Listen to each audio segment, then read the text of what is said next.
Hi అండి. అందరూ ఏం చేస్తున్నారు? ముందుగా మీకు, మీ కుటుంబ సభ్యులకు భోగి పండుగ శుభాకాంక్షలు. భోగి మంటలు వేశారండి? అందరూ ఎన్ని గంటలకు వేశారో కామెంట్ సెక్షన్‌లో తెలియచేయండి. మేమైతే 5 పైన వేశామండి. చక్కగా అపార్ట్మెంట్ ముందు ఇలా భోగి మంటలు వేశాము. తరువాత చక్కగా ఇంటిని, వాకిలిని శుభ్రం చేసి వాకిలి ముందు ఇలా రంగులతో ముగ్గులు వేశాను. తరువాత పసుపు, కుంకుమలతో అలంకరించి పండగంటేనే మామిడి తోరణాలు పువ్వులతో అలంకరించడం కదండి గడపలకు. రేపటి కోసము అవిసె ఆకు, ఇవి అరటి ఆకులు, మామిడి ఆకులు, అరటి పండ్లు, పువ్వులు అన్నీ తీసుకువచ్చామండి. ముందుగా అయితే వాకిటి ముందు ఇలా మామిడాకులు పువ్వులతో అలంకరించాను.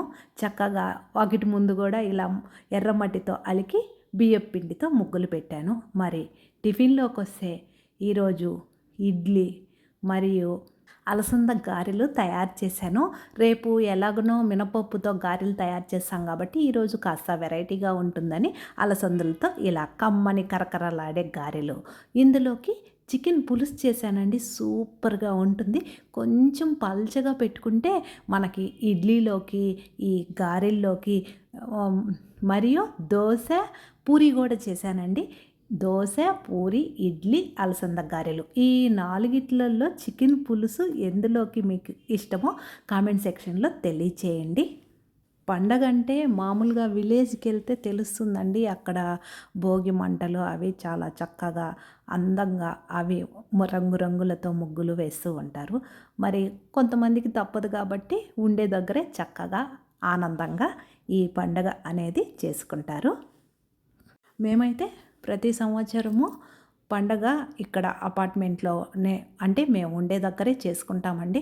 ప్రతి పండగ దీపం లేకుండా ఉండకూడదు ఇల్లు అనే ఉద్దేశంతో ప్రతి పండగ ఇంట్లోనే చక్కగా పూజ అనేది చేసుకుంటాము. తరువాతనే ఎక్కడికన్నా వెళ్ళాలంటే వెళ్తాము. చూడండి చక్కగా అన్ని పూరీలు పొంగినవండి. ఈ పూరీలోకి ఈ చికెన్ కర్రీ వేసుకొని తింటే సూపర్గా ఉంటుందండి. మీరేం టిఫిన్ తిన్నారో కామెంట్ సెక్షన్లో తెలియజేయండి. ఛానల్ని ఫస్ట్ టైం చూస్తుంటే మర్చిపోకుండా సబ్స్క్రైబ్ చేసుకోండి. అడ్వాన్స్గా హ్యాపీ సంక్రాంతి.